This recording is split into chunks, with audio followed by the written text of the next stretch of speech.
a simulated training match between an AI Grandmaster and a club-level AI. White opens with e4. The heat map is perfectly balanced to start. It's a clean slate, but the Grandmaster will likely try to seize space quickly. Black responds with nf6, entering the alekhine-defense. A provocative choice.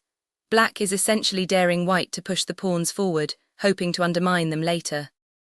White plays bd3. That's a slightly unusual square for the bishop so early. It is eccentric. Usually you'd see the bishop on c4 or b5, but here white is keeping things flexible and avoiding some of the alechine's main lines. White now claims the center with d4. The classic reaction. White is building a wall of pawns to restrict black's knights, which is exactly what the alekhine player expects. The knight moves to a3, a bit far from the action perhaps. It looks awkward, but it's a waiting move. White is preparing to challenge the queenside without committing the other knight too early. Both sides have now castled. The position remains quite balanced. The heat map confirms it. We have a split board, half red, half blue, meaning neither side has established a dominant grip on the territory yet. White plays nxd4, initiating a sequence of exchanges. This is where the Grandmaster starts to tighten the screw. By simplifying in the center, white is preparing to open lines for the heavy pieces. And another trade immediately follows with nxc6. Look at the map. White is suddenly dominant in red. By forcing those doubled pawns on c6, white has created a long-term structural weakness for black. Black captures on b4 with the bishop, a bold sacrifice. It's a desperate attempt to create counterplay.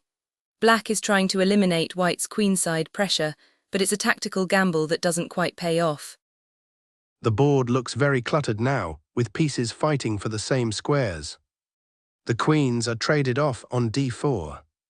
White is happy to trade. When you have a structural advantage, simplifying the game usually makes that advantage easier to convert. Exactly, the heat map has gone truly purple here. It's a high-tension state where almost every key square is being contested by both sides simultaneously. White plays rxc3, giving up the exchange. A clinical decision. White removes the defender of the d-pawn and clears the path for the bishops. The red dominance is returning. White continues the pressure by capturing on d3 with the bishop. Black's position is collapsing.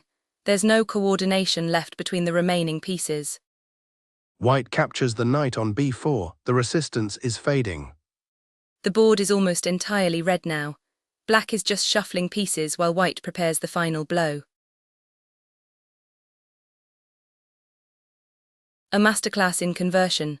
White took the space, ruined the structure, and waited for the exact moment to strike.